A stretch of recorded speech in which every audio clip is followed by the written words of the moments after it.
La jeune et Mamadi Doumbouya. Il n'y a pas mille.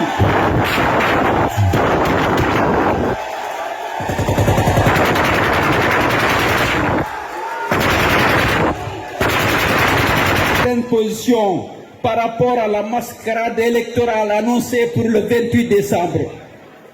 L'UFDG ne s'associera pas à cette mascarade.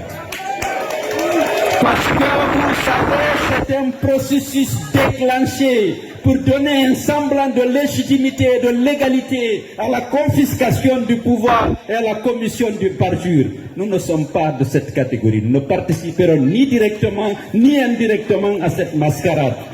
L'UFDG est un parti fort, crédible, respecté de l'intérieur, à l'intérieur comme à l'extérieur. Si nous associons à cette mascarade, à cette confiscation du pouvoir, à cette commission d'un parjure, nous allons perdre notre âme. Nous ne le ferons pas, ni directement, ni indirectement.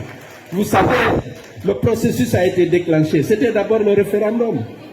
On a demandé à nos militants et à tous les compatriotes de ne pas participer. La majorité d'entre eux n'a pas participé. Mais qu'est-ce qui s'est passé? 91% de participation, 89,30% de vote favorable. S'il réussit son coup de force, les résultats qui seront publiés seront comme ceux publiés à l'occasion du référendum. L'UFDG ne participe pas à ça. Nous sommes des démocrates convaincus, nous allons le battre.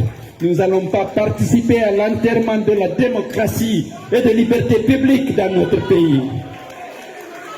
Que ça soit clair, nous n'avons pas de candidat, nous ne soutenons personne, on ne participe pas à une mascarade. On veut la démocratie vraie, où le peuple de Guinée, les citoyens en âge de voter choisiront librement leurs dirigeants au niveau de la commune, au niveau de l'Assemblée nationale et au niveau de l'exécutif.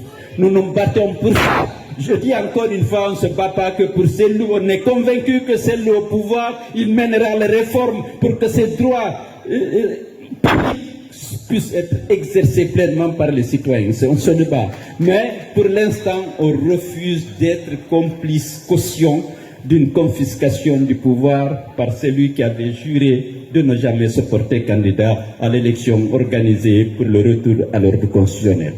Donc, je crois que nous sommes d'accord. Maintenant,